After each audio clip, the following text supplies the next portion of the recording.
Hi കൂട്ടുകാരെ, നല്ല അടിപൊളി അപ്പം കണ്ടില്ലേ? ഇതെങ്ങനെ ഉണ്ടാക്കി എന്നുള്ള അറിയാം. നമുക്ക് വീഡിയോയിലോട്ട് പോവാം.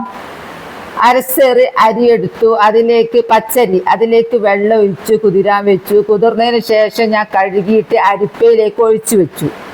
അരിപ്പയിൽ നിന്ന് വെള്ളം കുറച്ചും കൂടെ പോകാൻ ബാക്കി ഉണ്ടാവും എങ്ങനെയായാലും. അതിന് വേഗം പോകാൻ വേണ്ടിയിട്ട് ഞാൻ തുണിയിലേക്ക് പരത്തി വെച്ചു.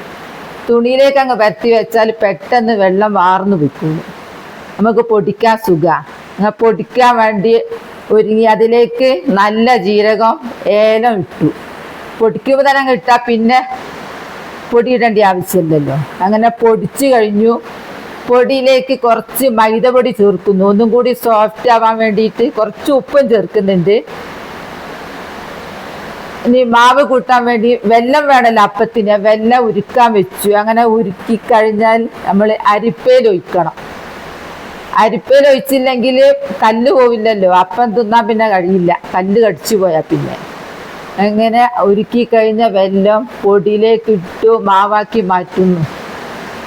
നന്നായിട്ട് മാവ് റെഡി ആവണം. കഷ്ണങ്ങളൊന്നും ഉണ്ടാവരുത്, കട്ട പിടിച്ചു പോകും. അല്ലെങ്കിൽ നന്നായിട്ട് ഇളക്കി. ദോശ മാവിൻ്റെ പാകത്തിനേക്കാൾ കുറച്ചും കൂടി കട്ടി വേണം. അങ്ങനെ ഒഴിച്ചു. നമ്മൾ ഇനി റെസ്റ്റ് ചെയ്യാൻ വെക്കുക. റെസ്റ്റ് ചെയ്ത് വെച്ചാൽ നല്ല സോഫ്റ്റ് അപ്പായി മാറും. അങ്ങനെ എണ്ണ ചൂടാക്കാൻ വെച്ചു.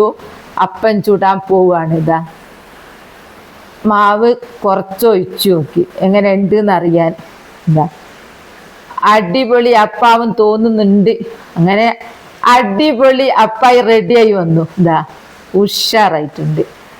അങ്ങനെ ഇതേപോലെയൊക്കെ എല്ലാവരും അപ്പം ചുട്ടു നോക്കുക. നല്ല സോഫ്റ്റ് അല്ലെങ്കിൽ ടേസ്റ്റി അപ്പം കിട്ടാം. എൻ്റെ വീഡിയോ ഇഷ്ടമെങ്കിൽ അപ്പത്തിന് ഒരു ലൈക്ക് കൊടുക്കുമോ?